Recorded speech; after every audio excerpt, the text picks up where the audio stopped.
Welcome to the Elk Talk Podcast with Randy Newberg and Corey Jacobson. Presented by the Rocky Mountain Elk Foundation.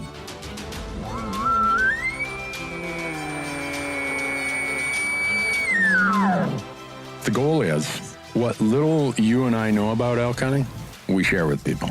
I've got an elk bugling. It's like 120 yards away. What do I do? First off, the thought would never cross my mind when an elk's bugling 120 yards away to call anybody on a cell phone. All elk? All the time? Only elk? Only elk. Well, it's us having conversations, so we usually go down some rabbit holes, but If you hunt with Corey Jacobson, you will find the landscape is full of rabbit holes. We're just going to make this up as we go. and you look at it like, oh, that's a target-rich environment.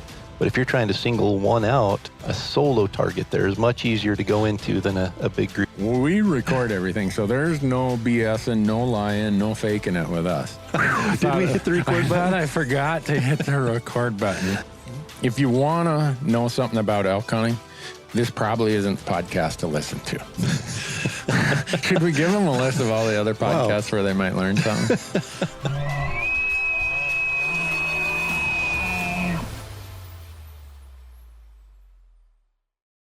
Hey folks, welcome to the next episode of the Elk Talk Podcast. I'm Randy. And I'm Corey. And we're going to talk about elk hunting today. Yeah, are we, Corey? Or are we going to talk elk hunting, or are we just going to talk about how we wish we were elk hunting? Well, no, we're going to talk about elk hunting while we're sitting here wishing we were elk hunting. All right. Well, we're going to burn through the sponsorship part real quick, folks. This podcast is brought to you by the Rocky Mountain Elk Foundation, ensuring the future of elk, other wildlife, their habitat, and our hunting heritage. You can become a member at rmef.org. Not only you can become a member, you should become a member. There you go. Thanks for putting that plug in. If you're not, well, come and talk to us. That's right. We'll get you to be a member in a hurry. Yep.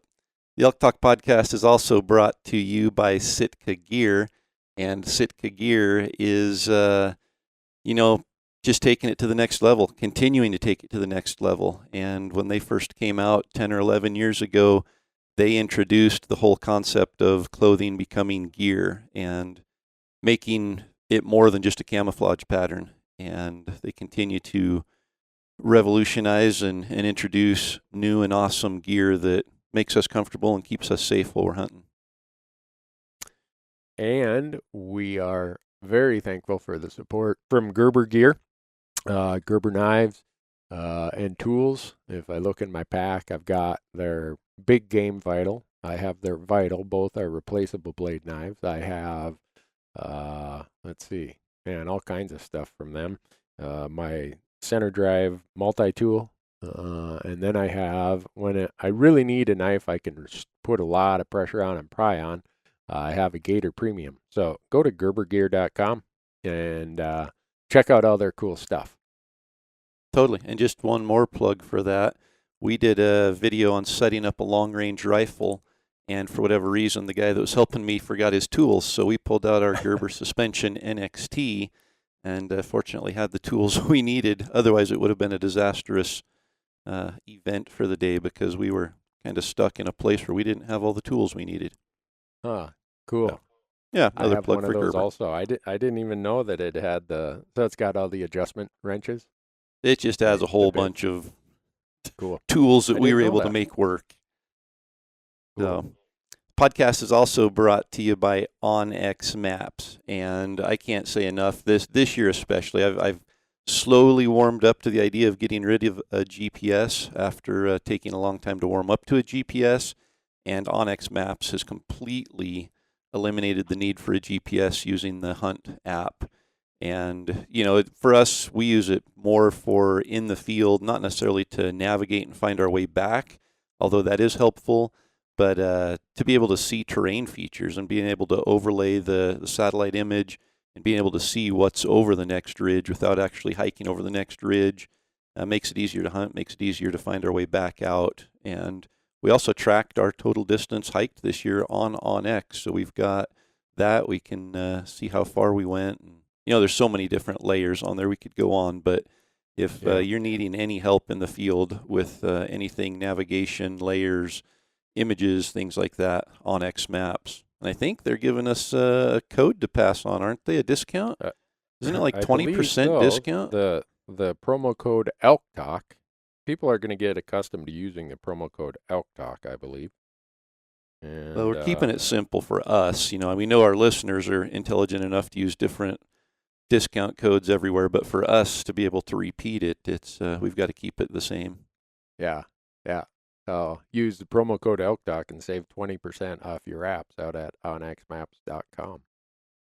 Yeah. Do you ever get this comment, Corey? People see me now that I've converted over to the smartphone app. We'll be filming pieces of me scrolling on my phone. And a lot of viewers say, "What? I thought you were elk hunting, not surfing Facebook or something." Totally. And I'm like, no, I'm actually looking at aerial views. They're looking at something else. But You just I gave never away really your thought age, about Randy. that. You gave away your age by saying you were on Facebook. You should have used Snapchat, and then you would have connected with that younger crowd.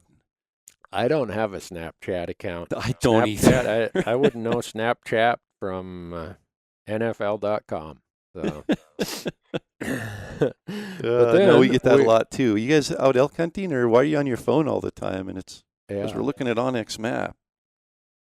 Yeah. And then, do you have do you carry a charging device with you in your pack? I do. Yep. Me too. And in fact, I think it's a subtle hint. The guys at OnX just sent me a new one because I'm still a little bit of a safety net guy. I carry my old GPS around also, so I'm two-timing it. I think the OnX guys are like, Randy, get rid of that GPS. Here, if you need more power supplies, we'll send you some. So when I got home from my last trip, there was a box there with I can't even remember what company makes it, Jackery or something like that. So I've been carrying one, but now I got another one thanks to the folks at OnX. Totally. Yeah, I carry a backup power pack just because for the phone, but also it'll run I've got a Sony A6500 DSLR camera, and I can plug it right into the power pack and run it off of that for videoing. So. Yep, we do the same thing. It's so handy to have that. And then we also have our friends at GoHunt, and you and I, before we got the record button hit here, we were talking how we're going to probably start doing more content on the podcast about how you draw tags, where it's at, what the deadlines are, how each feature works, or each state works. And the source that I go to for that is the Insider service that is provided by GoHunt.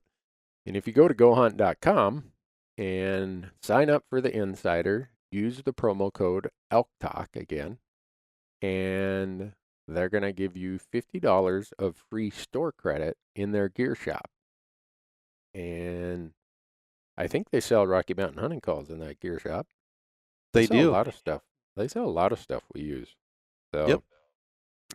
Yeah, absolutely. And GoHunt.com. one more thing to mention there, go to GoHunt.com/elk talk, and you don't even have to use a code. Oh, really? Yeah, go to GoHunt.com/elk talk. They created a cool little landing page, and they put a picture of you and me on there. I'm just out there. Not know that. I'm out there right now looking at it. Yeah. You It's can tell official. that I've been out in the field since July 30th. That's when I left Montana, July 30th. I got home Saturday night, December 1st. I had a few days at home in between, but now my wife and I are back to that kind of readjustment phase. Just getting used to each other again. Yeah, she's going to, by this weekend, she'll say, don't you and your friends have something to do for a week or so? We got to work our way back into this. Well, you mentioned Rocky Mountain Hunting Calls and being sold in the Go Hunt Gear Shop, and Rocky Mountain Hunting Calls is the final sponsor on our list that we need to mention and thank today. And Rocky Mountain Hunting Calls, I've been obviously using them forever, but I think in the last 4 or 5 years they've kind of upped the game in a lot of ways, not only in exposure and social media and everything, but in the calls and looking for materials to make the calls with that are going above and beyond kind of what's been out there. And I had an opportunity to use a new prototype diaphragm this fall, and we can talk more about it. It's going to be coming out in January, but incredible. And then coupled with the Bugle tube, it was a pretty good combination this year. So you can go to RockyMountainHuntingCalls.com or buglingbowl.com. Either website will get you to the same place, and use promo code ELKTALK, and it's going to save you 15% on all of your elk call needs. So diaphragms, bugle tubes, all of that, 15% off using the code ELKTALK. All right. With that out of the way, you've kind of led me into a question and a story I want to hear, Corey. Uh-oh. Your son, Isaac, shot a really big bull in Idaho. And from what I gather, you called him in late October. Is that true? You know, there is some truth to that. What's that? The question I have is, I don't do much calling after about October 15th. And I think you guys were hunting sometime closer to Halloween than you were the peak rut, but yet you called this bull in? Yeah, so, I think we need to start at the beginning, and that is talking about Isaac's luck. And Isaac if you ever want to experience something really cool, just invite Isaac to go with you. When it comes to elk hunting, he has it figured out. And we did the Destination Elk video project this year, and our finale episode, we recapped everything, gave away all the prizes to the winners, and then we talked about Isaac's hunt there a little bit, and then showed the footage from it, because I recorded it with a cell phone. So it was an Instagram story, and you don't usually record rifle hunts with a cell phone because of the zooming feature just isn't as strong. Right. So the hunt took place. Isaac was playing football. They made it to state, and we didn't have much time to hunt this fall, just with football practice, games every Friday night, and then me being in and out, and just our schedules didn't align a whole bunch. But on October 26th, it was a Friday night. He had a football game. We're driving home at like 10 o'clock at night from the football game, and I asked his siblings, my daughter Jessie, who's 13, and then my son Sam, who had just turned 12, asked them, either of you guys want to go with me tomorrow?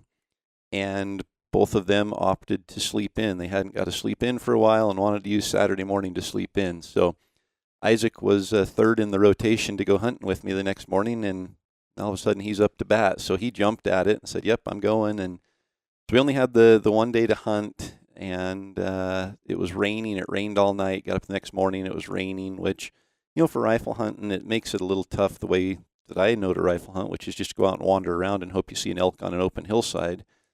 And, of course, I'm a little stubborn, and when it comes to calling, I carry my elk calls all the time.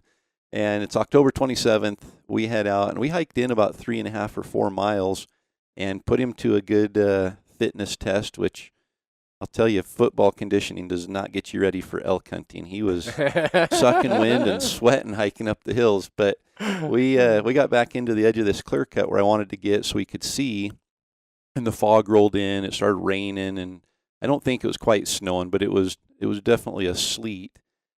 And we walked this old logging road all the way to the end, and got to the end, and I said, well, buddy, it's a tough morning.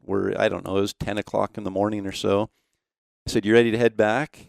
And he's like, hey, can we just walk up to the last ridge here and, just see if we can see anything, maybe walk the ridge back and then drop down and hit the skid road? I said, yeah, sure, which, I was expecting him to fold and want to go back, and he said, no, let's keep going. So we didn't walk another 250 yards, and I stopped and let out a bugle, and as Isaac's horseshoe luck would have it, right up over the ridge, a bull answered. And we're back in far enough in an area that there was no doubt it wasn't another hunter, it was an elk. And so we kind of sat there, and we're in the open. It's a clear cut. There's a little bit of trees and brush and a little bit of cover, but not a lot, not anything you want to just go bebopping out into the middle of. And so we're kind of strategizing and decided to walk up to the ridge and get up there and get a good vantage point. And so at this point, I'm thinking the bull answered us. We got one bugle out of him. We know there's a bull over there. We know it's a clear cut. We're going to slip up there and slip in, get set up, and and hopefully we catch the bull out in the open. Yeah. And we got up to the ridge, and we had a pretty good vantage. We could see really good, probably 200 yards in front of us, and we could tell it was open behind the next ridge. So we sat up there, and I let out a couple cow calls, and I think I might have bugled again, and the bull answered again. And he answered pretty immediately, which made me think, it's October 27th. He's bugling pretty aggressively. We might have a chance to actually call him in, at least, get him coming our way or hesitating on an open hillside. And so we actually moved up. We could have sat there. We ended up moving up probably 250 yards. And as we're moving up, I can see cows on an open hillside. So that's kind of got my attention. I'm thinking the bull's going to be there with the cows, kind of got a location pinpointed. So we move up to where we're about 350 yards from those cows. And I let out a couple cow calls. And all of a sudden, on the open hillside right next to us, the bull screams. And I'm looking on this open hillside thinking, I've got to be able to see him. Why can't I see this bull? And so I'm scanning just frantically, trying to pick him up before he sees us, because we're kind of exposed on an open ridge ourselves. Yeah. And as I'm standing there scanning, he bugles again, even closer. And at this point, it's, I'm at frantic level 10 I'm like, I've got to find him quick because Isaac's not going to get a shot. We're in the open.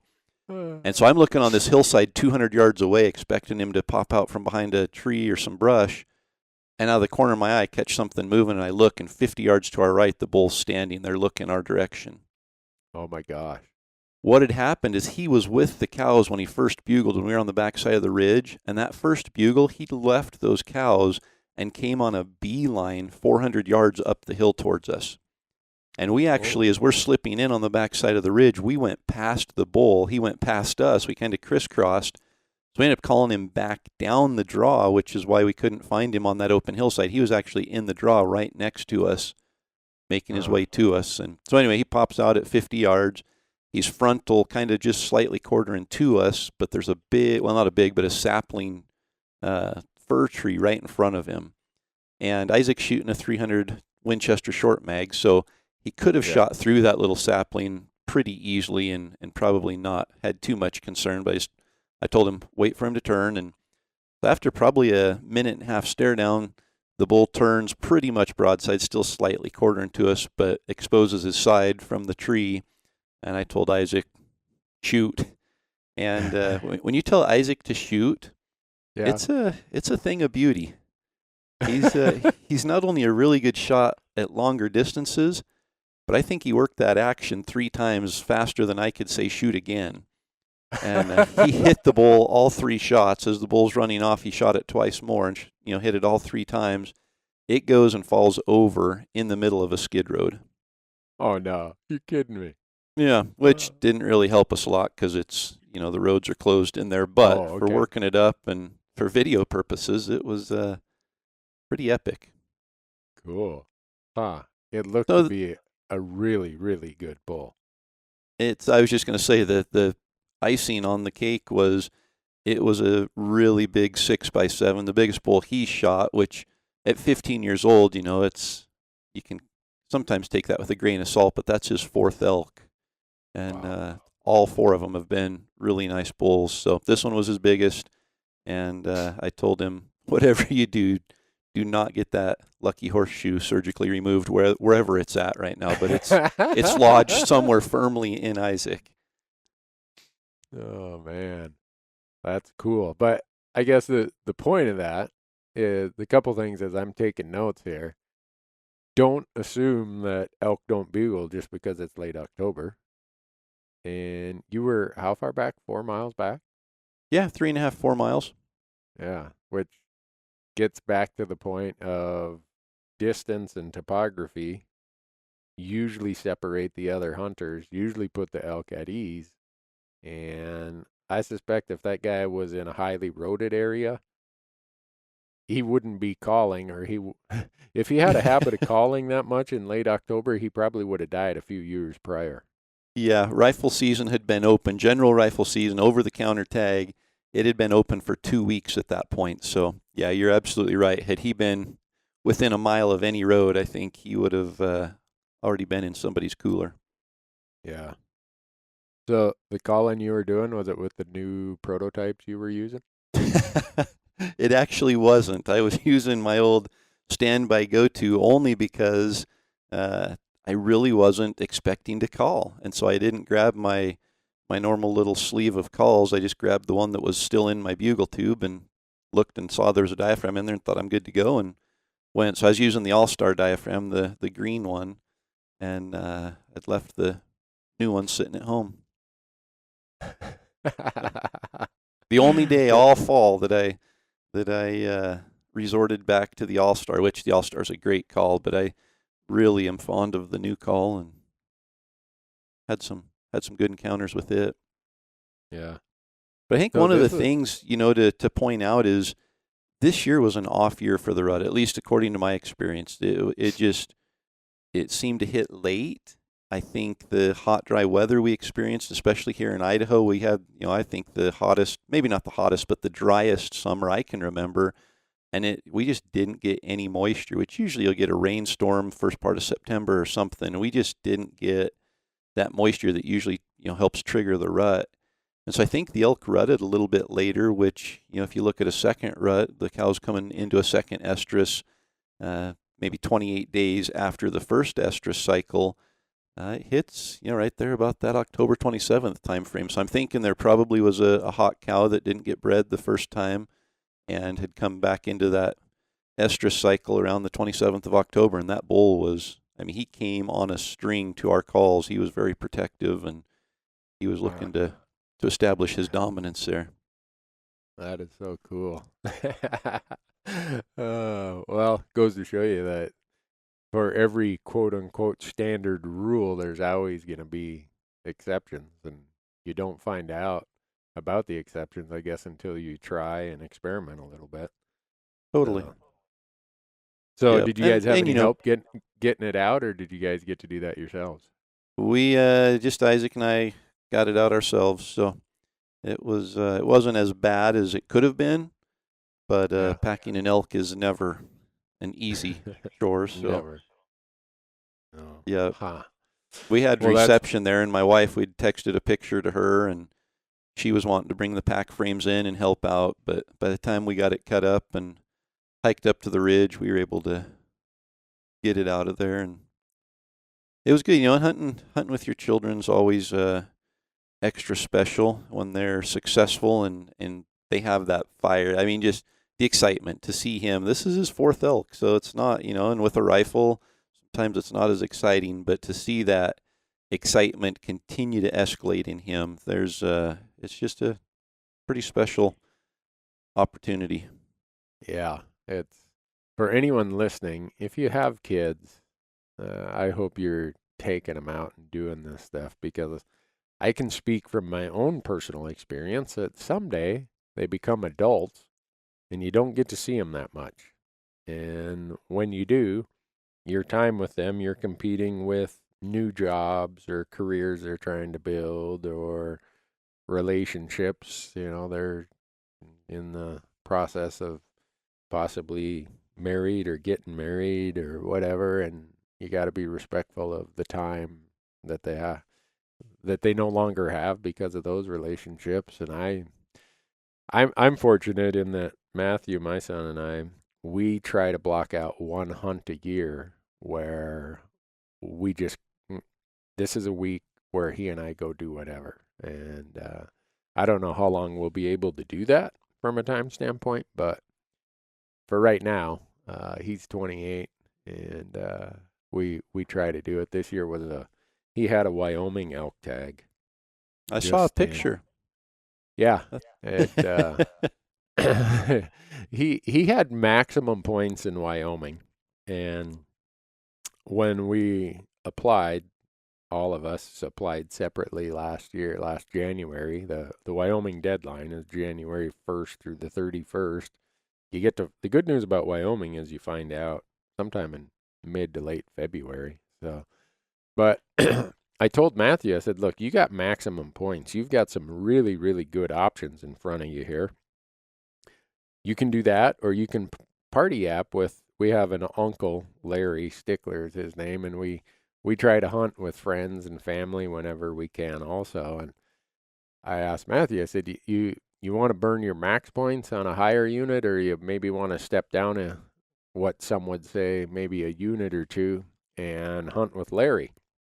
Because Larry was 3 points, I think, below maximum, or 4. And instantly Matthew said, I want to hunt with Larry. It doesn't matter to me where we hunt. I just want to hunt with him. So they applied as a party, and they drew, and it's a November hunt, which I was pretty excited about, because I knew with weather that the elk would hopefully be down closer to the winter range. But we had one little hiccup that came up in October. Those who follow our platforms have seen my Uncle Larry on our episodes, and for the last 6 years, he's been on a clinical trial for his lymphoma. He has an aggressive form of lymphoma called mantle cell lymphoma, and he gets treated at the MD Anderson Cancer Clinic in Houston. And so he's one of less than 100 people on this clinical trial, and it's been working great. Other than now, a lot of the people in that trial are having heart complications to the point where some of them have even died. So in October, he starts having all these heart issues, and he goes to his doctors, and they said, no, you are not going to do something as exerting as elk hunting. You just can't go. So he was pretty bummed about it. Matthew and I were pretty bummed about it. We're really looking forward to that, because Larry's 72. After all he's been through health-wise, you know, like he says, you don't take anything for granted. And but a side note to that is, though, and I didn't know this, Wyoming has a cool program where if you have to miss your hunt because of some sort of medical reason, as long as you fill out these forms and send them in with a doctor's note and explanation of everything, you can apply to reserve that tag for the following year. Oh, really? I knew, or I thought you could reinstate your points. I didn't realize you could reserve the tag for the next year. That's really cool. Right. Yeah, that's really cool. It's a new thing. Wyoming, I guess, came up with it 2 or 3 years ago, is what one of my friends in Wyoming said. And he's the one who told me about it. Buzz Heddick is his name. He joined us on this hunt. And he said, oh, you need to make sure Larry applies for this. So we sent everything in. The person told Larry, yeah, we've got all your information. They have what's called a license review board, I think is what it's called down there. And they look at these applications, and they say yes or no, whether they'll approve the reservation for the following year. But all indicators are that if Larry's health allows, he would have the tag for next year, for 2019. But we went and did the hunt. Matthew had the tag, so we went and did the hunt with him, and it was ridiculous. Wyoming knows how to manage for not just quality bulls, but a quality experience. We went the last part of the season. I think everyone else had filled their tags. But when we showed up down there, there's no snow. And I'm thinking, oh, man, they're going to be way, way up high. So we go out there the first day. Our buddy Buzz, who lives, I don't know, hour and a half away, he'd been out there doing a little scouting. And he told us, he said, look, the bulls are actually down closer to the winter range, even though there's no snow. And I can only attribute that to lack of hunting pressure. One of the good parts of these limited entry tags in any state is you have less hunting pressure, and you're getting to hunt elk that aren't pushed to the far, far back corners. Yeah, you're not going to get the tag every year, but it's fun to have one of those every once in a while. So I'm embarrassed to say how many bulls we saw the first day, but next week on our YouTube channel, people will get to see that hunt. The first day we saw 84 bulls. And, wow. Yeah. In one crazy. day. I've never seen that many bulls on a day of hunting in my life. You just piqued everyone's interest in the episode we're going to do on applying to Wyoming for elk tags, including mine. Anyone who watches our content when Matthew is on the episode, I think he knows what buttons to push for his old man. And he is the most deliberate person in the world.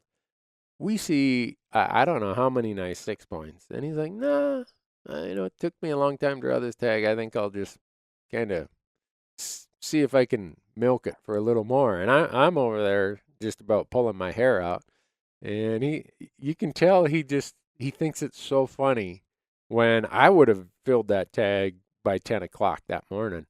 And I'm all wound up, and he's like, no, I'm going to take some photographs. No, I'm going to get out the zoom lens and get some better footage. And I don't know how much of that is just him trying to get me wound up, or if it really is, he's just there enjoying the experience, which I I think it is more of the latter, because he works a lot and he doesn't get nearly the time to go and do this stuff as he did when he grew up here in Montana. So I can see his point. If you only get 1 week a year to hunt, you probably don't want to end it at 10 o'clock the first morning. But Yeah. I was ribbing him pretty hard, let's put it that way. And so he passed every bull the first day. In the evening, he made kind of a half-hearted stalk on a really nice big 6 point, probably in the 330 to 340 range. But A half-hearted could tell effort his on a heart. 330, Yeah. 340 bull. Yeah, I could tell his heart really wasn't in it.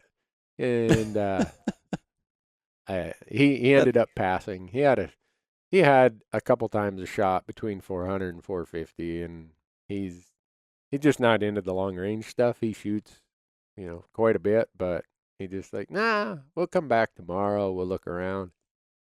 So the second day we thought, well, we've looked at everybody out here, every elk out here. Let's go search for some new ground. And we did that, and we went up really high to the point where the roads were drifted shut, and we didn't see hardly anything for elk.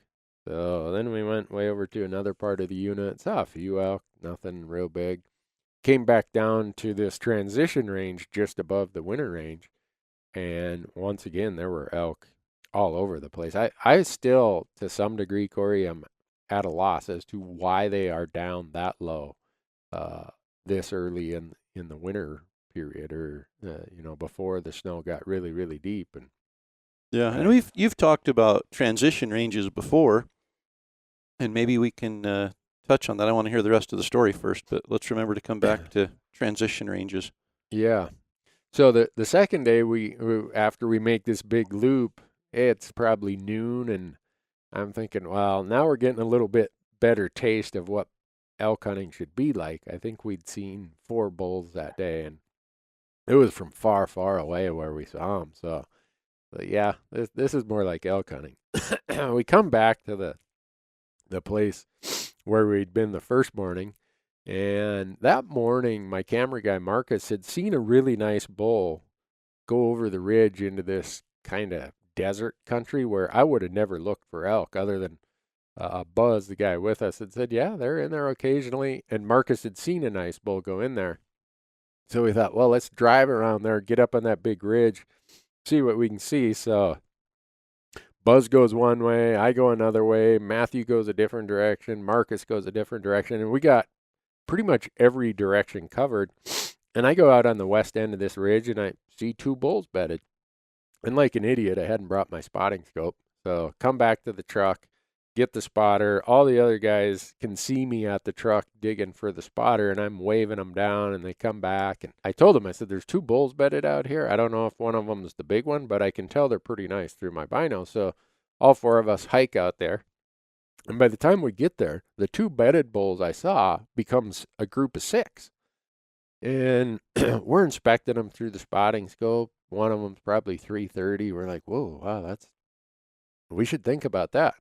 And while we're looking at him, Matthew, when he's not on the spotter, he's glassing around, and he looks right down to our left, just, I think, 600 yards away. He said, well, what about these 3 over here? And we all turn and look, and with the naked eye, you could see big antlers on one of them. And when we put the spotter on him, I just about jumped out of my skin. I'm like, holy crap, look at that one. And Matthew's like, oh, yeah, I think we should hike over and get a better look at that one. I'm like, well, at least we're making some progress here. And so we go, we walk back to the truck, grab our packs, grab our rifles, and we hike over there, get set up. 285 yards away, the bull is bedded straight away from us. And Matthews decided, yeah, I think I probably ought to shoot this one. And so we stood there. The camera footage rolled for 25, I think, 23 or 25 minutes before the bull stood up. And when it stood up, it starts walking out of frame. I'm like, oh no, after all this time sitting here, the bull's going to walk behind this hill and we're not going to get a shot. Well, we lucked out. He stopped to look at the other two bulls that were with him and gave Matthew a perfect shot. Man. Yeah, but it was, so let's see, that was November 16th. So 20 days after you guys, or 19 days after you guys shot a bugling bull, these bulls were bachelored up in sanctuary areas out on the transition range, pretty close to their winter range. So kind of interesting how it can be that much different in that short a period of time. And I was going to ask, did you hear with 84 bulls spotted on opening day, did you hear any bugling or any vocalization while you were out there? You know, I told you the stock Matthew made that evening, that bull was in with a group of about 100 cows, and there was I think there were 8 bulls in that group, like nice 6-point bulls. And there were some that were sparring. There was some bugling. There was some cow calling going on. November 16th. Or, yeah. Let's see. No, that night would have been November 15th. So it's crazy when you think about it, that there's still that kind of activity going on. And this big bull, everybody was still, when I say everybody, all the other bulls were still kind of keeping their distance from him. And I don't know if there was, like you said, a cow that came into a really late cycle there or what the deal was, but that night there was some bugling going on, which that's definitely the exception, far outside the bell curve of when you're going to hear bugling, in my experience. Totally. And I think, there's a difference between hearing bugles and vocalization and having a chance of using calls to be a benefit to the hunt. And I think that, that November-ish time frame is kind of when everything, they come into those transition areas, they start the migrations if they migrate, and a lot of different herds come back together. And so I think there is a lot of just vocalization to keep things kind of in order and everything. And I've noticed it the last couple of weeks just around my house we've got a huge herd of cows that have moved down in there. Same issues, transition range. We got about 14 inches of snow over the weekend, and the elk moved right into our houses, and then they'll end up down on the flats as soon as we get another storm or it freezes up really good. But they're very vocal, and the cows are out there doing the cow bugling, and the calves especially are very animated in their calling right now. And I don't think you'd ever go out there and cow call and probably call them in necessarily right now, but if you're out hunting and get into herd of elk, it certainly doesn't hurt to throw out a couple cow calls and listen for sure to find out exactly where they are. Yeah. And this is confession from Randy.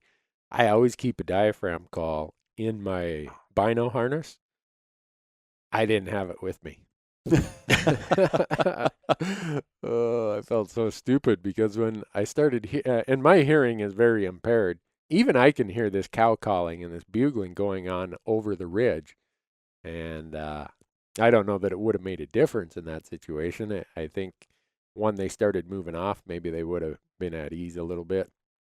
But Matthew, I could tell he wasn't going to shoot one of those, even though I would have shot that thing so fast. Oh, man. But so one of the things that I was talking about there is transition ranges. The summer range in this part of Wyoming is over 9,000 feet. And we went up. We didn't get up to the top of 9,000, but it's a limited entry unit, so there's not a lot of hunting pressure. There were hardly any tracks up where we had to turn around. We had fresh snow. We weren't seeing anything for tracks. So that summer range is probably 8,500 to 9,500. The winter range is down there from anywhere from 6,000 to 7,000 in this area. So you got this transition range of, as far as what it is in miles of how far they migrate, it's maybe anywhere from 2 miles to 10 miles, depending on where they're moving from. And I call that the transition range, where it's that range they use when they leave the summer range and start heading to the winter range. But I expected them to be on the high end of that transition range because there was hardly any snow. I mean, there was some, but not much, not enough to really bother a big old bull elk. But they weren't. They were down on the low end of the transition range. They weren't quite out on the winter range yet, but they were on those windswept ridges, those rocky knobs, the badland country, places that you'd expect to see bachelor groups of bull elk, but they were just way lower than I expected. And all I can attribute that to is the lack of hunting pressure. Because if it was an over-the-counter unit with a lot of hunting pressure, my experience is, like here in Montana, when we were hunting them the week prior to that, they were way up at the top of their transition range, way closer to the summer range than they were the winter range. And I think that was just a function of hunting pressure, not weather. Totally. Yeah, and where we found Isaac's bull, I think it's before the migration starts, but they were in the exact same place they were in September. So they were still in their rut area, October 27th. And then it's about 4 miles out to the main ridge that overlooks the valley. And that would be kind of their transition area on that main ridge. And then they drop down into the valley. And kind of the same thing, they'll stay even clear back up in there in that rutting area until they get a good storm. And once we get the first snowstorm, the cows will come down, the bulls will stay there, back in that rutting area higher in the sanctuaries. And then once it starts freezing up and the snow gets crunchy and the food's a little bit harder to come by, those cows will go right down on the flats, and the bulls will usually come over into about that transition area, and that's where they stay all winter. And I think, the difference between what you're describing and what I see is 100% pressure, and accessibility. Yep. It's just we're in a over-the-counter area where it's a general season. People are hunting them until November 3rd or so. And even after that, there's still access. People are out snowmobiling, doing different things. And those bulls, they stay up a little higher than what I think they would actually like to do. I think they'd like to be right down on the flats with the cows. Yeah, that's where the best food is and the easier living. I just think that no matter wherever the elk are as a group on the transition range, my experience is the bulls are always higher, anywhere from 300 to 800 feet of elevation higher than where the cows are going to be. Yep. And they, like you said, if the cows are out on the winter range, a lot of times the bulls will still stage on those bald ridges or those south-facing slopes, wherever they can still make a living. And they're just always, both in terms of distance and time, the bachelor groups of bulls are always a bit higher and later than what the cows are, at least in my experience. Totally. Yeah, and that goes from right now in November, early part of December, all the way through into March and April when they shed their antlers. And we do a lot of shed hunting, and it's the same. If you find a great big group of cows, you're going to have to go higher in elevation to find the antlers. The bulls are always going to be up higher elevation. And, I'm right now transitioning from elk hunting into predator hunting for the winter and wolf hunting especially. And we noticed that last year, the wolves target those bulls for that very reason. The bulls are up higher, they're in deeper snow, they're much smaller groups. They get down on the flats where there's 200 cows wintering, and it becomes harder to hunt them for a group of wolves. And it's the same for us. You get into a herd with 100 elk, and it's a lot more difficult. Even though there's a lot of targets there's a lot of eyes, and those bulls become an easy target for wolves in the winter for that reason, that they stay up higher. They're more solitary, 3 or 4 bulls, sometimes in a bachelor group, maybe 8 or 10. And they're just in that deep snow where they're, hanging back. They don't like the pressure. They don't tolerate pressure nearly like the cows and the younger bulls do. So those mature bulls are I think the primary target for predators in the winter, namely wolves, but also mountain lions just because of Yeah. where they hang out. Yeah, this area we were at in Wyoming, in central Wyoming, there's really not much in the way of wolves there. I think that might also have some impact on where these bulls were located. In Montana, even in our limited entry units that have wolves, you probably wouldn't see bulls that exposed and that vulnerable until late December.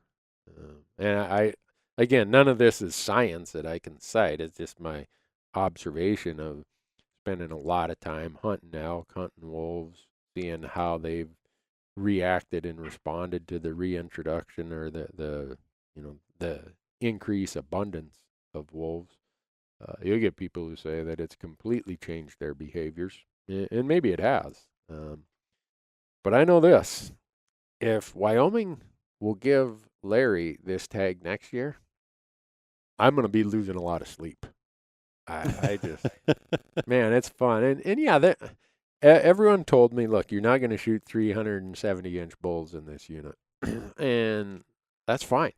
You show me nice 6-point bulls all day long, I don't know what more I could do to have a better time than to do that. And it's a weird hunt in that if you hunt Wyoming much, there's a lot of oil and gas activity. So there are roads in a lot of places on these winter and transition ranges.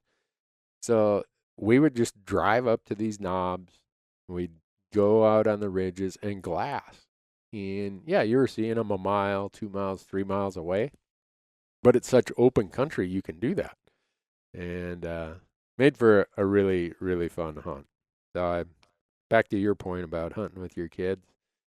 Oh gosh, that's going to go down as one of the better elk hunts Matthew and I have ever had, and the rarity of our time together makes it even that much more special. Yeah, and seeing 84 bulls on the first day, that's mind blowing. Yeah, when people see the footage, I think, in fact, we said, folks, we are not in Yellowstone Park. We are in Wyoming, but we are not in Yellowstone Park. You wouldn't have seen 84 elk in Yellowstone Park.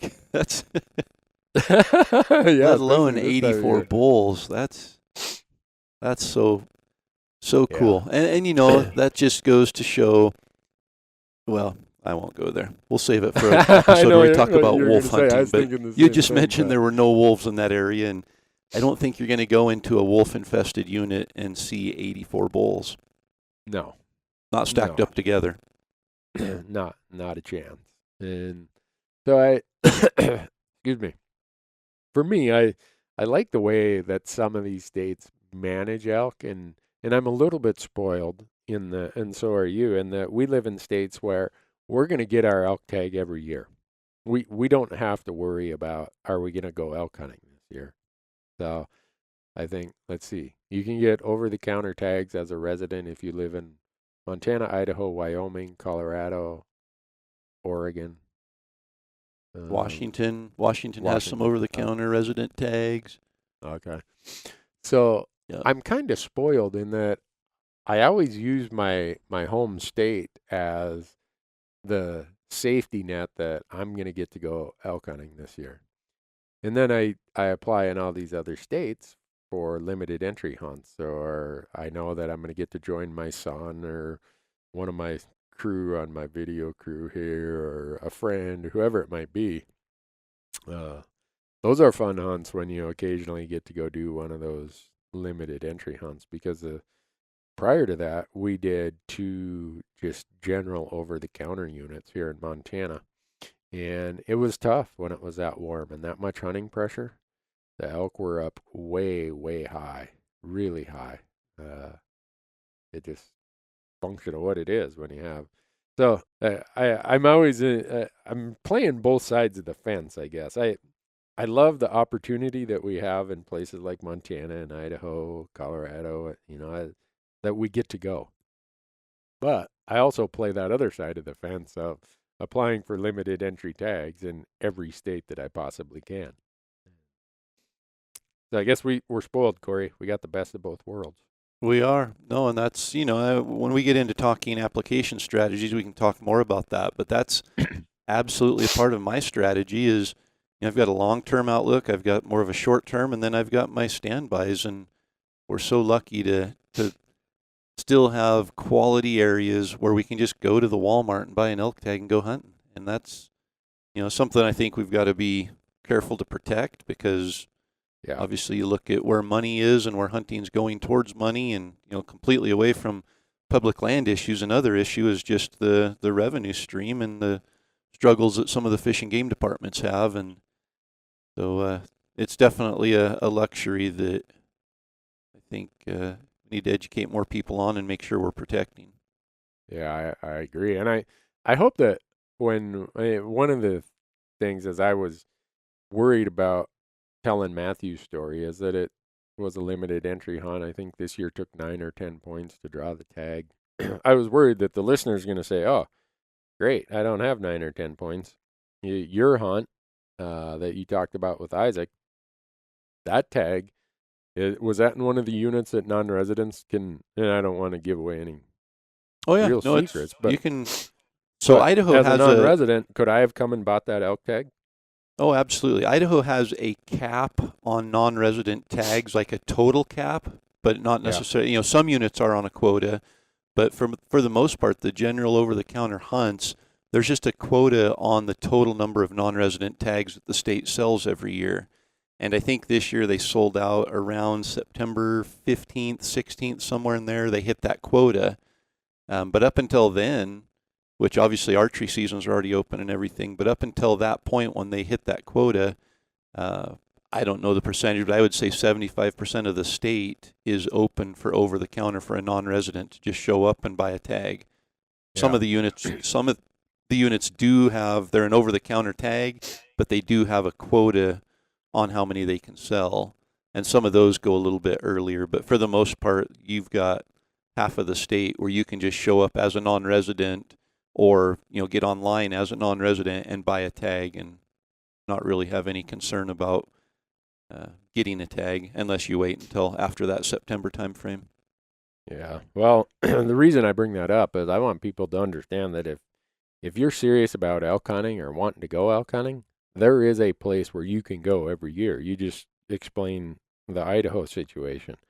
Colorado has over-the-counter tags in many of their units for their second rifle, third rifle, and their archery seasons. Wyoming, the easiest tag to draw in Wyoming is the general tag.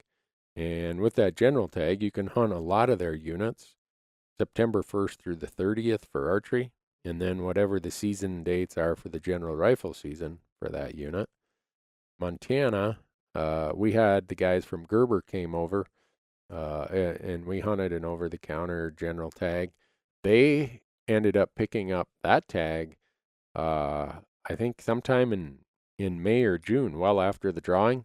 Montana gets a lot of leftovers some years, or people return their tags and you get on the alternate list. So there's a lot of places and a lot of ways that you can hunt elk every year. And I strongly suggest people hunt elk every year, even if it's not your glory tag unit. Totally.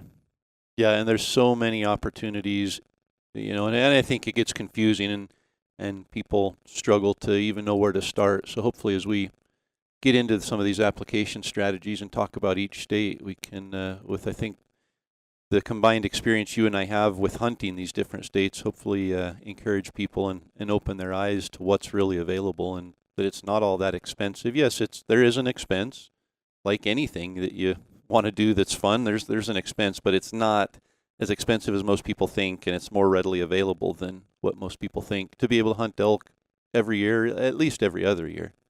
Yeah, those are some, I guess, myths or misconceptions that I hope over the course of time we can dispel, because so many people still tell me, oh, elk hunting is a rich man's game. No, it takes a little discipline to save a little money, but you can definitely do it every other year, if not every year. And GoHunt has asked me this winter, if I'll do a video series called Hunt Elk Every Year, and we're going to walk through how you use the GoHunt system to hunt elk every year. There's some place, some way, some season where you, no matter where you live, if you put a little discipline to your saving and budgeting, you should be elk hunting. And so hopefully by the time we're done with that series, hopefully a couple people will say, oh, yeah, I think I'll go elk hunting this year. Totally. Yep. No, and there's just so many opportunities that if you have a dream of going elk hunting, now's the time. Don't wait. Don't say you've got to wait 20 years or you got to save money for 10 years. Like you mentioned, and you and I have both broke down the numbers, but I think realistically for $1,500, you can hunt a non-resident tag out of state to include travel and food and gas and, probably even throwing in a couple $100 towards processing there. And when you break that down on a daily basis, that's $5 a day to save. That's $150 a month. You go and get a part-time job at the local retail, whatever, sporting goods store and work 2 Saturdays a month, and you're going to save that. So it's doable, certainly not discounting the fact that $1,500 is a chunk of money, but if you're serious about elk hunting and it's a dream, $1,500 shouldn't stand between you and your dream and making it happen. Yeah, well, the other thing that just a perspective, I guess, that comes with getting older is I just turned 54.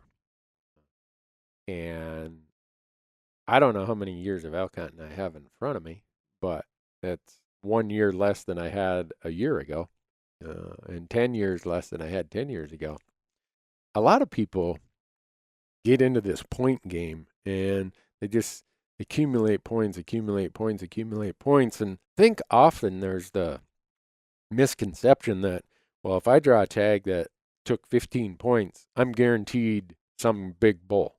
Some 350 or better bull, and that's not the case at all. I've drawn some fantastic elk tags, but because it was a drought year, because something else happened, because of my schedule or my calendar, I didn't get to hunt it in this absolute prime peak manner or period that I'd hoped for, and so through time I've come to realize that your chance of shooting nice mature bull elk are way better if you go every few years and go multiple times versus if you just wait for your one time that, I just burned 15 points in wherever it might be. I know I'm going to shoot a big one. Not necessarily. Your odds are way better if you could go 7, 5, 6, 7 times over that 15 years versus that one time in 15 years. Yep. No, and I think Arizona residents have it the worst as far as being in that mindset that it takes them 15 years to draw a quality tag. And so they just put off elk hunting for 15 years. They don't even consider the opportunity or the option to go elk hunting maybe in Colorado, which is a fairly short drive from Arizona. Yeah. They wait that 15 or 18 years. They draw their once-in-a-lifetime tag that is in a really good unit, but they don't have any elk hunting experience prior to that hunt. And they go out there and hunt for their 1-week vacation, and they aren't even getting into elk or seeing big bulls. And they end up shooting a 5-point if they're lucky and get one at all. And that's they're ruined on elk hunting at that point. They don't ever want to go again because they've wasted all that time and energy and anticipation and then go out there and don't have that experience. And I try to encourage people, go to Colorado over the counter if that's what's close to you. If you're coming from the Midwest or back east, Colorado is an easy place to get to.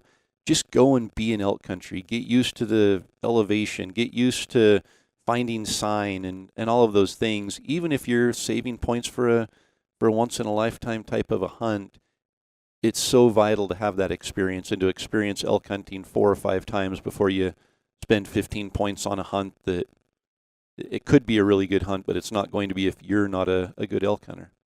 Yeah, or you could run into tough conditions or a drought year or a ton of hunting pressure that you didn't expect, or who knows what it might be. My point is, go when you can. I'm as you were talking, I'm thinking, all right, what's the highest number of elk points I have right now in any state? Colorado, I've got 1. Let's see. Arizona, I've got 3 points. Nevada, I've got 3 points. Utah, I'm in the penalty box still because I drew in 2014. Wyoming, I've got 1 point. Montana, I think I've got 3 points. I might be forgetting a state along Well, the and way here, just but to clarify your comment about being in the penalty box, you didn't do anything illegal and have to sit out. When you draw a tag in Utah, there's a 5-year waiting period there. So Randy's in the 5-year waiting period. He's not on probation for anything illegal. Thanks for clarifying that, Corey. Around here, we call it getting put in the penalty box. Maybe people think, oh, that Newberg, what's he doing to be in so much trouble in Utah? No, there's a 5-year wait period. That's what I meant by that. Yep. But the reason I started thinking about that is there was a time I thought, boy, I need all these points in all these places. And that really didn't turn out to be as effective as burning my points every few years in these states and just going. I've shot my best elk in units that don't take tons and tons of points. Maybe it takes 3 points or 4 points. Like Arizona, I think a lot of non-residents view Arizona as their home run state, and that's great. There are amazing hunts there. Do that if that's what works for you. But I love hunting their late rifle hunts, and there's a lot of those late rifle hunts that you can realistically expect to draw every 4 to 7 years. Well, that's, to me, you send me down there with a rifle on one of their late rifle hunts, I'm going to have a pretty darn good time. I might miss one like I did in 2013. Still embarrassed about that. But anyone who saw that episode is like, whoa, Randy, that was a big one. Yeah, that was a great big one. But Didn't miss it on purpose. Yeah, sure.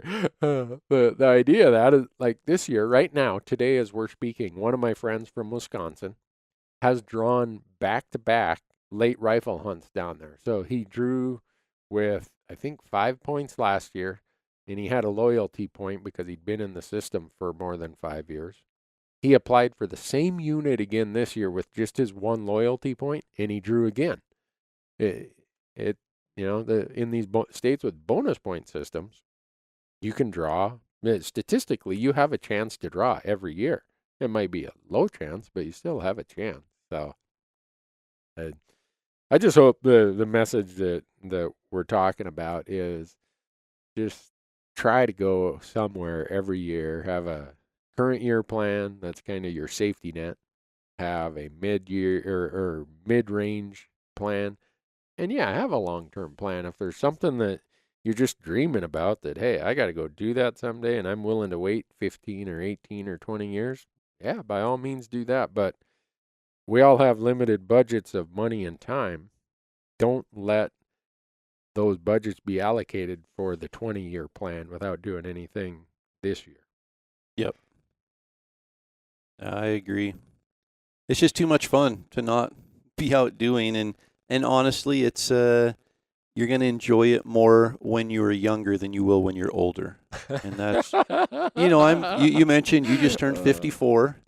I'm 43. So, I still consider myself incredibly young and hope I have at least 43 more years of elk hunting in me.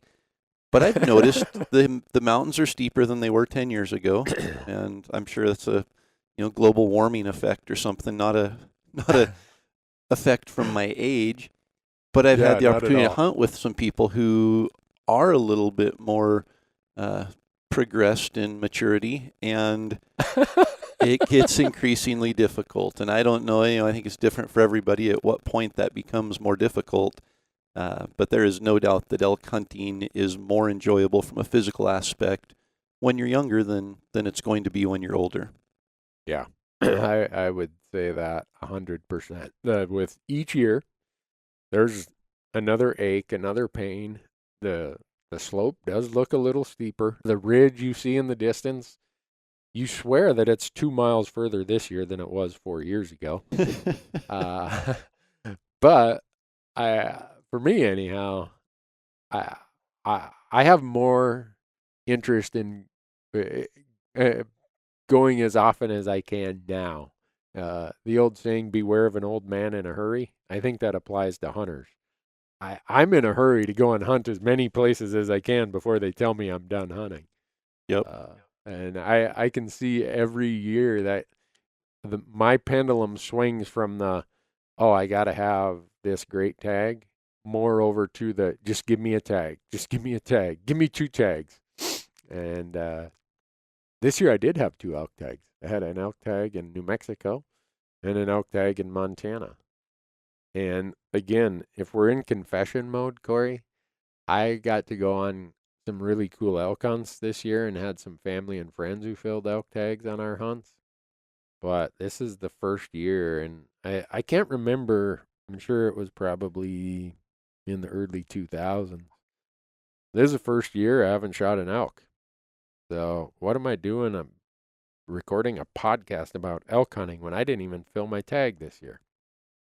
Well, if we're going to go ahead and be in confession mode here and make people question even more what they're doing listening to us, I'm in the same boat as you. I did not fill an elk tag this year. I had opportunities on both of the tags that I had, in the one in Oregon and one in Wyoming, and got shots in both states and failed to put one in the freezer. So it's I go back to the best way to learn to be successful is through failure.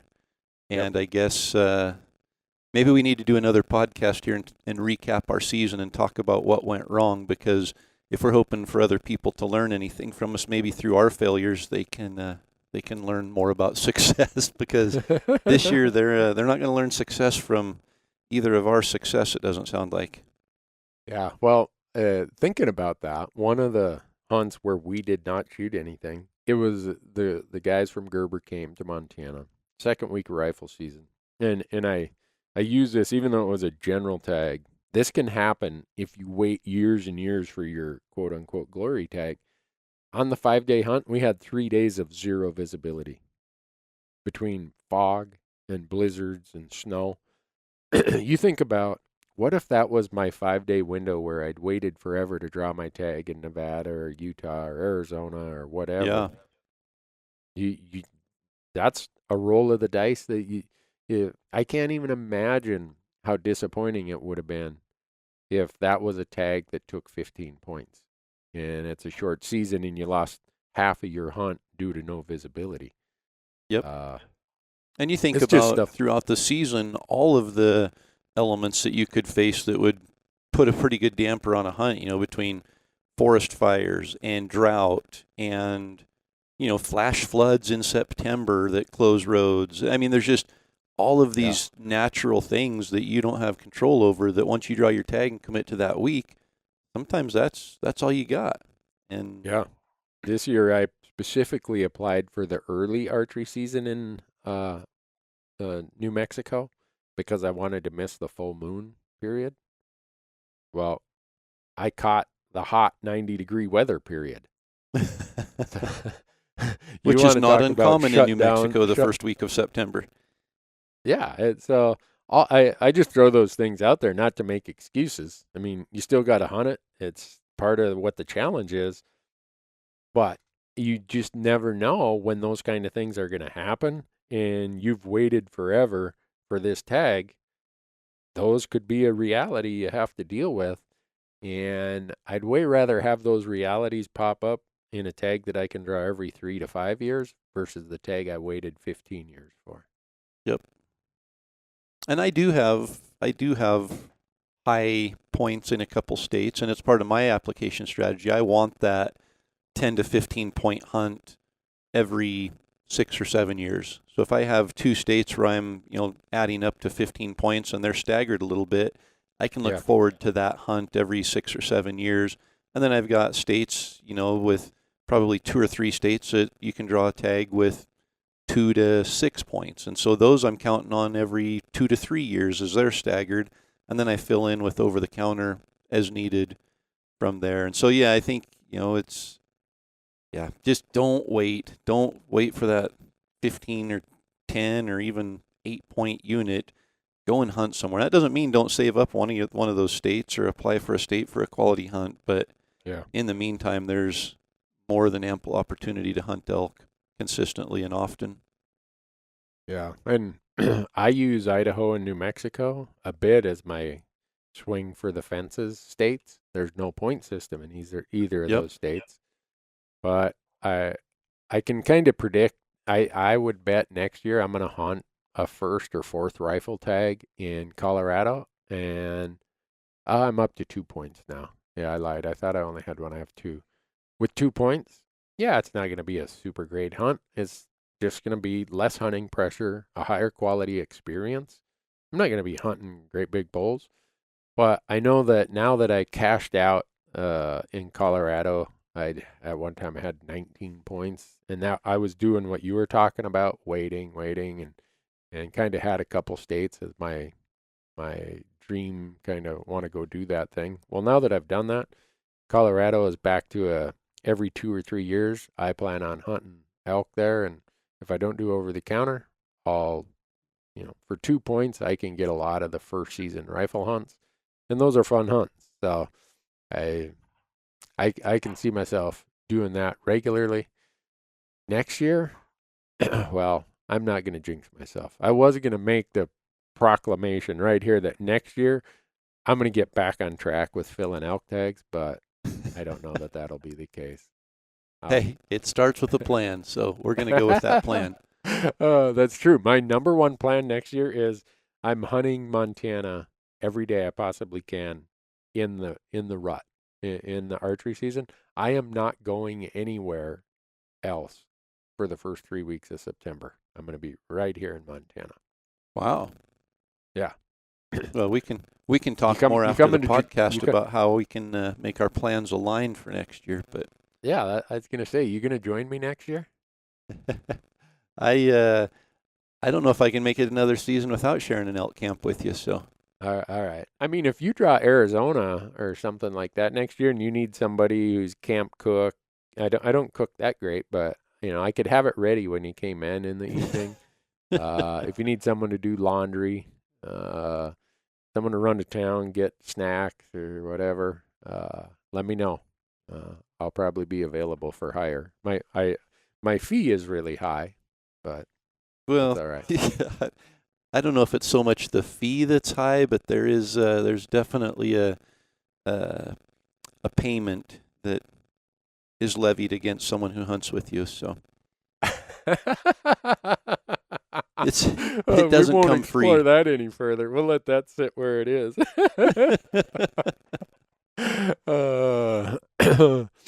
Well, I hope that people. I mean, we're pretty much done with most seasons. You guys have a couple seasons in Idaho that go into December. Right now, the late rifle seasons are wrapping up in Arizona. Is there much? Mostly cow hunts in December, I think. Yeah, we've got a late archery hunt that runs pretty much the month of December here in Idaho. It's for either sex. Yeah, and there's a lot of antlerless hunts that go into December, especially for short range muzzleloader archery. Definitely plenty of options and opportunity, but it can be very weather dependent. What is this late archery season in Idaho? Why have I not heard about that? I'm not sure. There's a season open right now that you can go and hunt with a bow and see how many fingers you come back with. It's cold. It's kind of a higher elevation. If you get weather, it can be really good. Those elk will come and stack up on the ridges kind of in that transition zone. And I think this year would be a really good year to do that hunt, especially with the snow we just got this weekend. I think it pushes the elk down, but they're still up high enough, but they're concentrated, and it could be a really incredible hunt. I did not know about that. So next year, I don't have to sit at home in December. Yeah, we don't have to do a podcast the first week of December. We can be hunting and do the podcast from hunting camp. There you go. I'll tell my wife, you know what? I just found a way to extend my season into late December. She'll be thrilled. If you tell her right now, you might be okay. She might say, you know what? I could use another break from you right now. So maybe plan it right now, and maybe that's what I should do. But I don't think I'm going to push it that far. I already push it pretty far. So. But Saturday, which is the day after this podcast goes live, I'm going to be down in Las Vegas at the Rocky Mountain Elk Foundation's Hunter and Outdoor Christmas. And we did a hunt giveaway sweepstakes with the Elk Foundation, us, and OnX Maps this year. And we're going to pull the winner for a 5-day come and hunt elk with Randy. All expense paid, everything hunt. So it'll be interesting to see who wins. And is this the hunt that I'm not eligible to be a part of? You're not eligible, Corey. I'm sorry. We already threw your email address. We already threw out of the system. All right. Actually, I don't even know who all's in the system. That the Elk Foundation is running it. So but if your email comes up, I'm saying, oh, draw again. Man, I'm starting to get a complex here. Yeah. No, it'll be fun. One thing I do enjoy about what we get to do is I get to meet a lot of new people, talk elk hunting with a lot of new folks, and I get more excited when someone shoots their first elk than if I shoot my own elk. And I don't know if this winner, whoever gets drawn, I don't know if they'll be a new elk hunter, an experienced elk hunter. A part of me hopes that it's someone who's never shot an elk before. I get so much fun out of watching them get that opportunity, but who knows? I guess someone's got the lucky random number. We just don't know who it is yet. Yep. No, and that's we had an opportunity this season to hunt with a hunt winner. We did a hunt giveaway with Mountain Ops through Elk 101 last year, and took out, and the winner had hunted elk 10 times and had never killed one.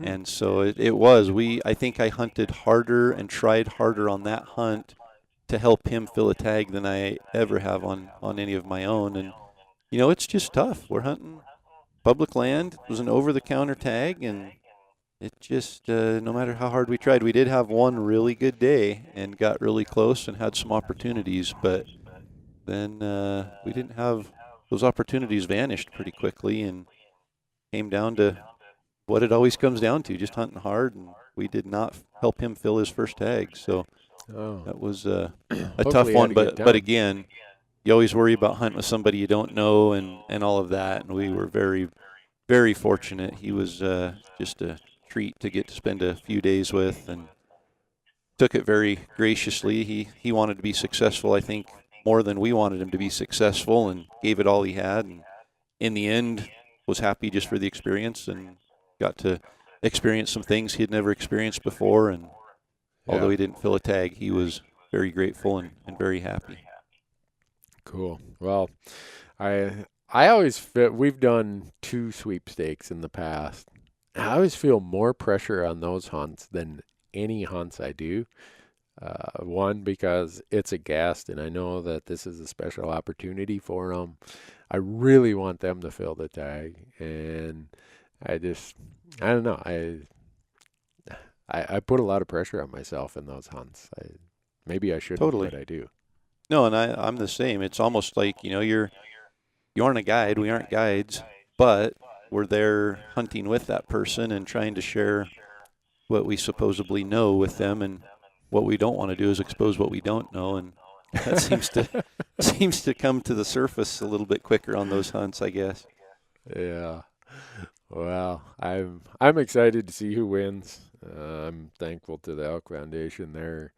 Them and OnX are such great partners. They ran the whole contest. I was out on the road. I didn't have time to do it. So, but now they're hounding me if we'll do it again next year.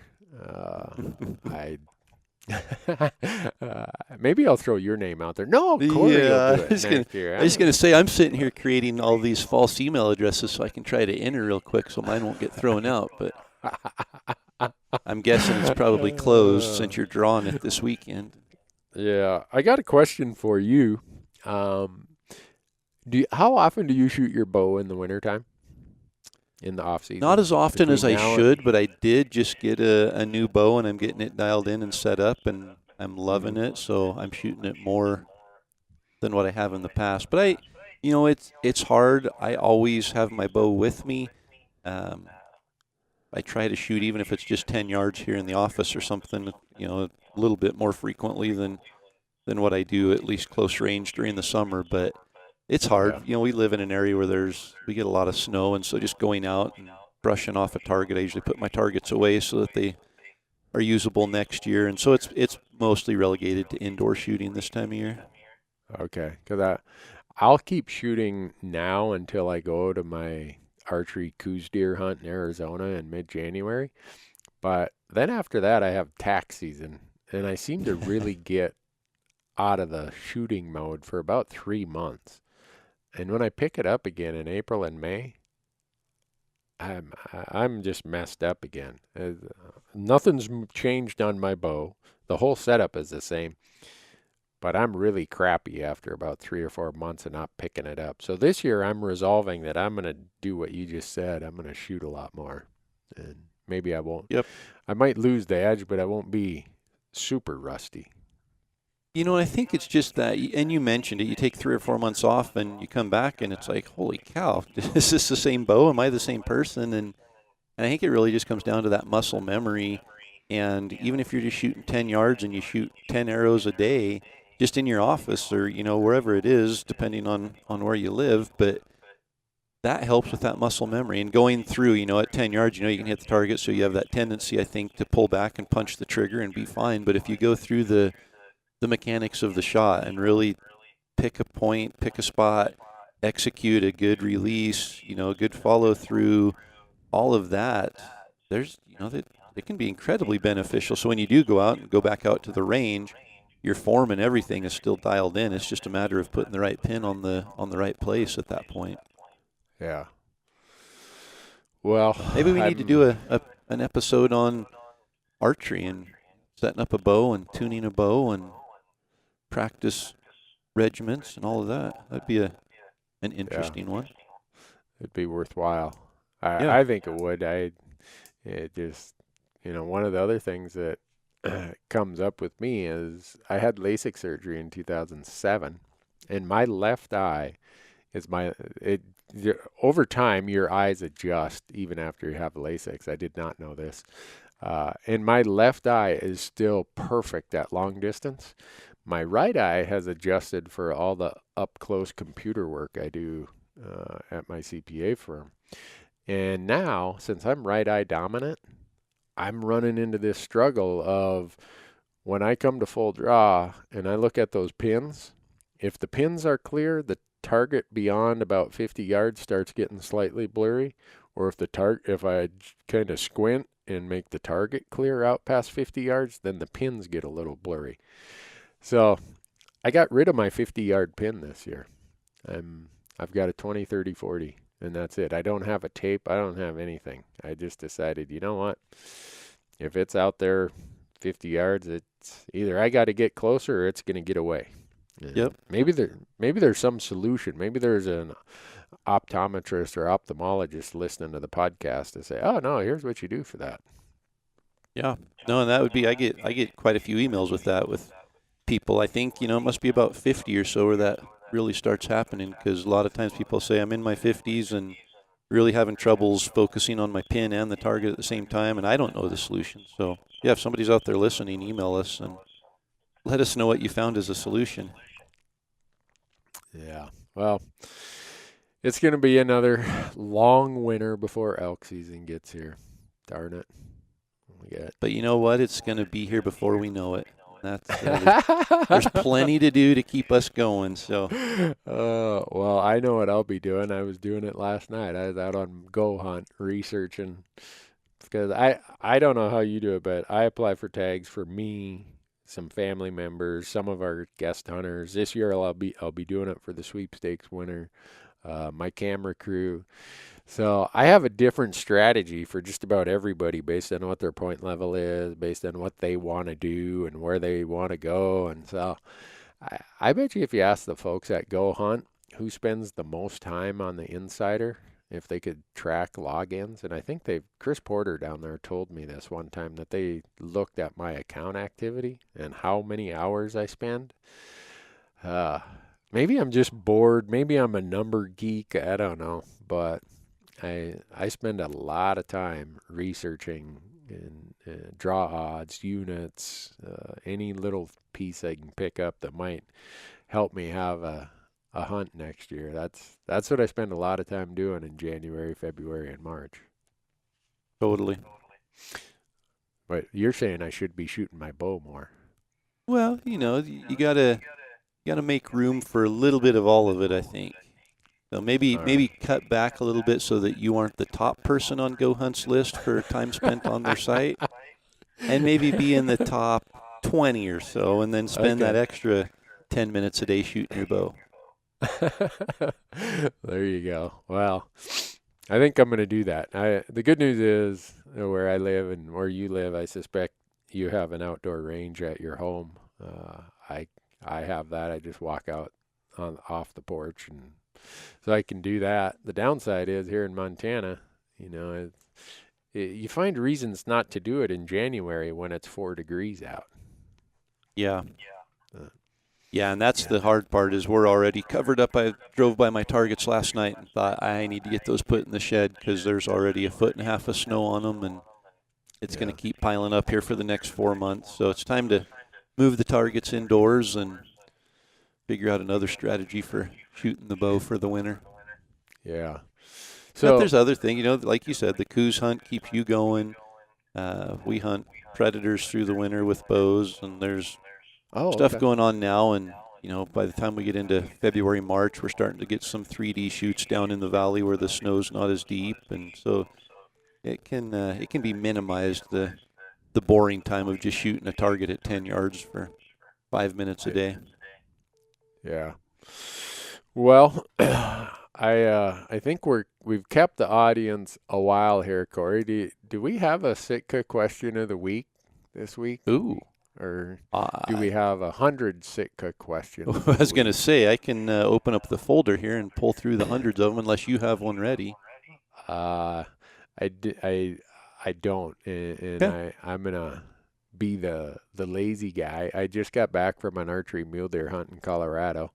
I've been home I was home on Thanksgiving Day. That's a requirement of marriage at my house, or continued marriage. So I looked at all those emails when I got in Saturday night when I got home, and I'm like, oh my goodness, look at all these. And so I've been lazy. I haven't went through them all to see what the question of the week should be. But if you want to look for one, I'll do the Elk Foundation Access piece of the week. And the Rocky Mountain Elk Foundation was honored by the BLM there's an award that the BLM gives for their top partners in access and landscape improvement or habitat improvement. And this year the BLM gave that award to the Rocky Mountain Elk Foundation, and I got to talking to some of the folks, and I did not know that the number had grown this large, but since they started in 1984, so 34 years ago, the Elk Foundation and its partners have opened up or improved access on 1.2 million acres of new public lands. That's new access or improved access where it was very difficult access in the past. And you think about 1.2 million acres. That's a lot of elk hunting ground that anybody who has the tag can go and do it. Absolutely. Yeah, that's public land use access there, not just elk hunting use. That's a lot of opportunities for a lot of people and a lot of things that we enjoy outside of elk hunting that are open to us. So it's not just elk hunters who benefit from those efforts. And if you're not, this is our encouragement to you to consider spending at least $35 a year to be a member, and know that your contribution and your membership is going to an incredibly good cause that you really don't ever have to question what it's going to. You know that it's being used in the right way. And I don't say, give blindly. I just say there's enough data and everything of where the money is going that you know it's going to a good cause.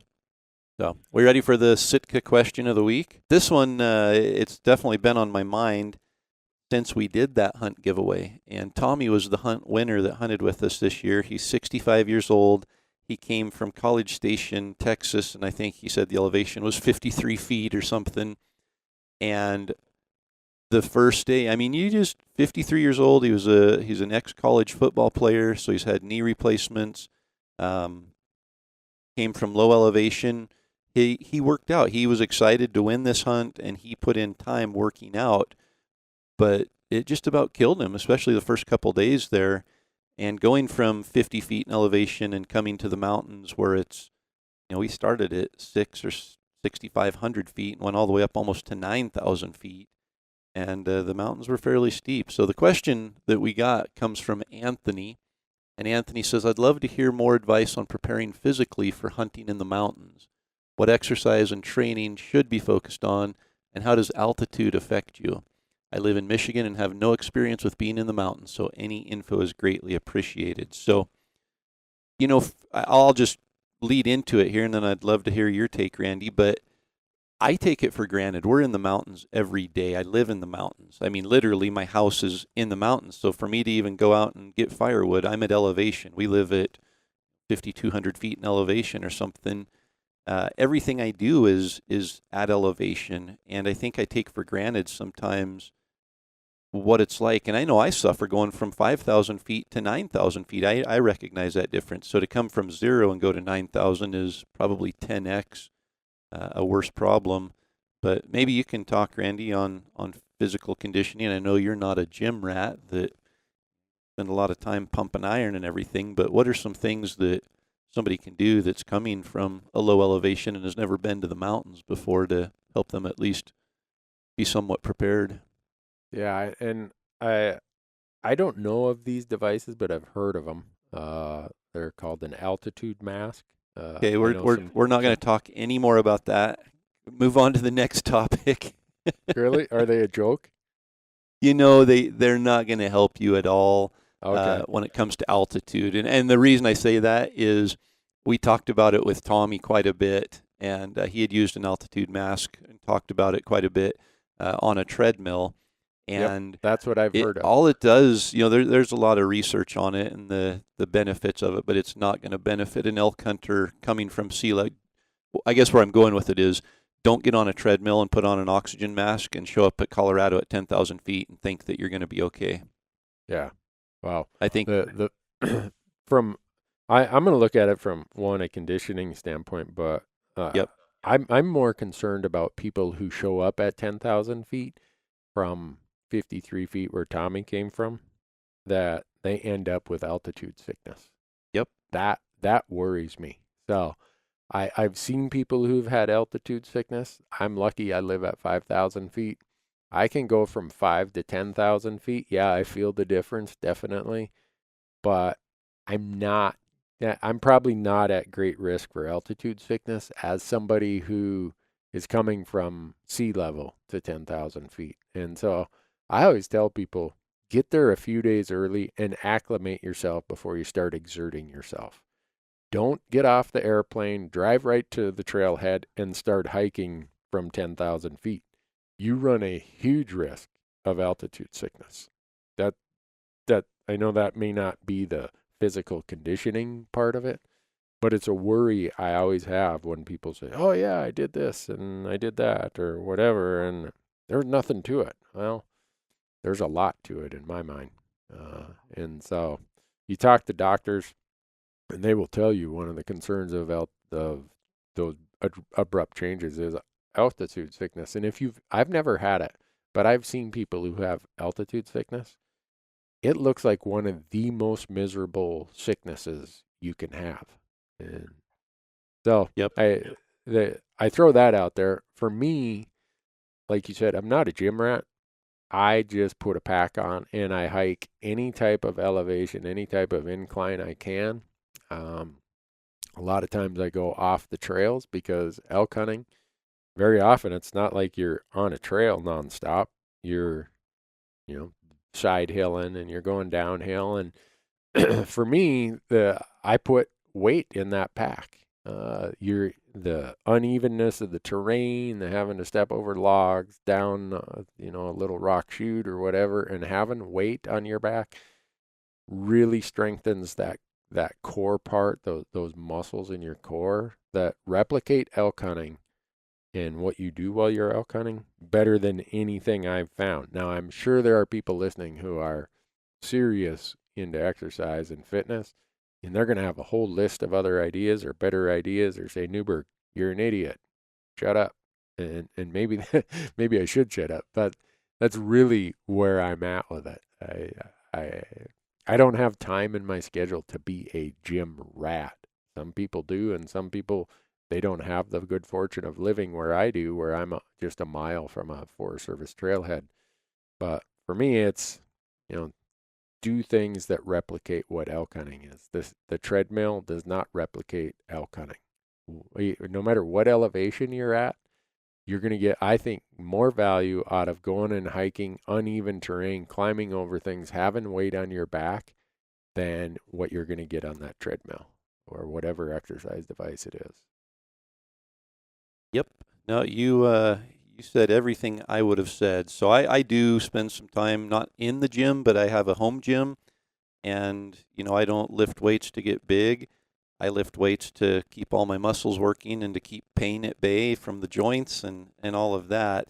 But for somebody coming from a non-elk hunting environment into elk country, I can't think of anything better than what you just described. Just putting on a pack, put 30 pounds in it, 20 pounds, 40 pounds, whatever is uncomfortable but not going to hurt you, and go out and find a hill, any hill, a mountain, whatever you got. If it's a 120-foot tall hill and it's got some elevation to it, start at the bottom, walk to the top, turn around, come back down, and do that 100 times. Whatever it is, make yourself uncomfortable, make yourself sweat, make yourself gasp for air.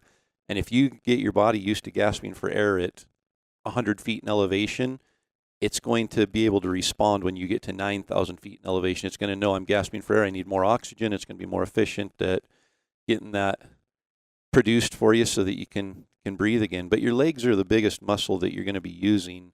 They're going to be needing a lot of oxygen.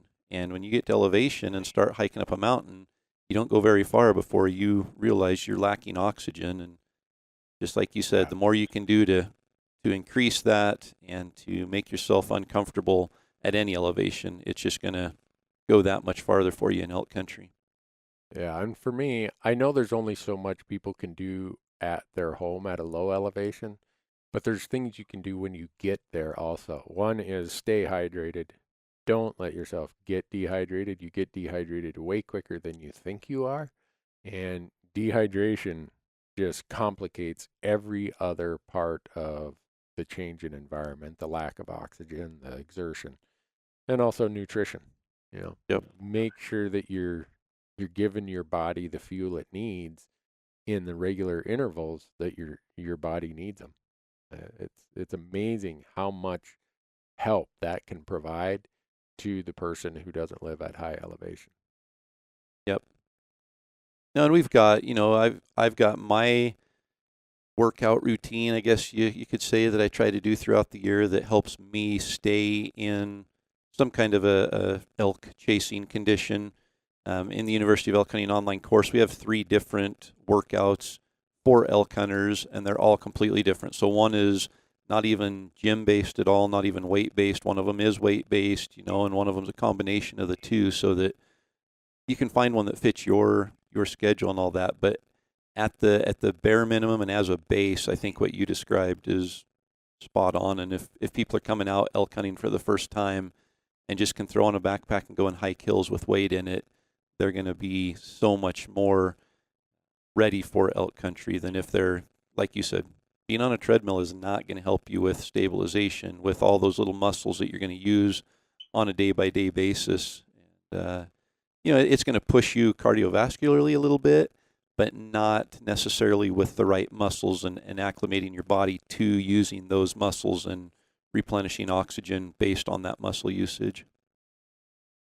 Well, is that a wrap? What's that? Is that a wrap for this episode? I'm thinking we got a wrap here. People probably have work to do. And I think we'll chime in again next week after we know who the winner is of this elk hunt.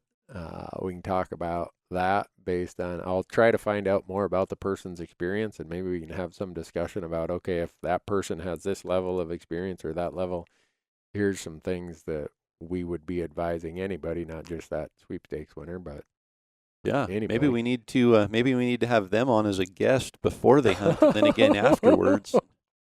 Oh, maybe. I can ask them. I don't know what their response will be. They might be like, "No, I don't want to talk to a bunch of knuckleheads like you guys."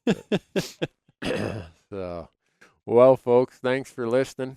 Corey, thanks for chiming in and joining up here. Absolutely. Hope that December treats you well. You're a basketball coach again this winter? I am coaching high school basketball again, and we had our first 2-game road trip this past weekend, so we're getting that underway and got a lot to work on here over the next 3 months with a group of high school boys, but we're starting that up and looking forward to that.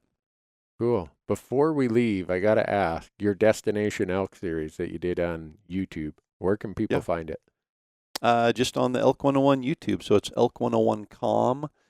Since we can't use .com on YouTube, Elk101.com is the username on YouTube, and we've got a little playlist highlighted there at the top. It says Destination Elk, day-by-day elk series, and all 19 videos, all 19 days of our elk season are loaded up there and available to watch. If you want highlights, go to day 4. That's when David Brinker stuck a broadhead in his leg.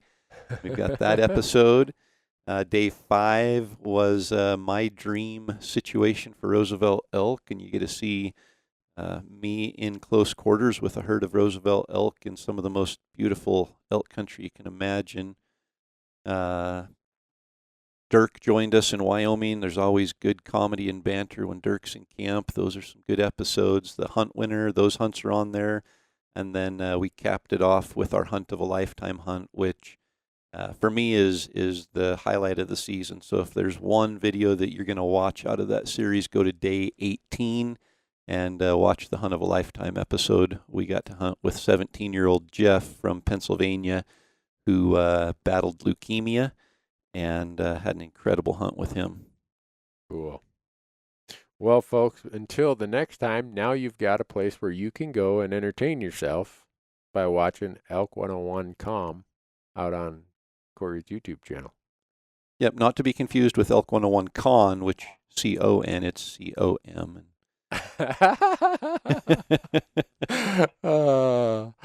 Well, you hang in there, Corey. We'll talk again next week, folks. Thanks for listening. Sounds great. All right, thank you, guys.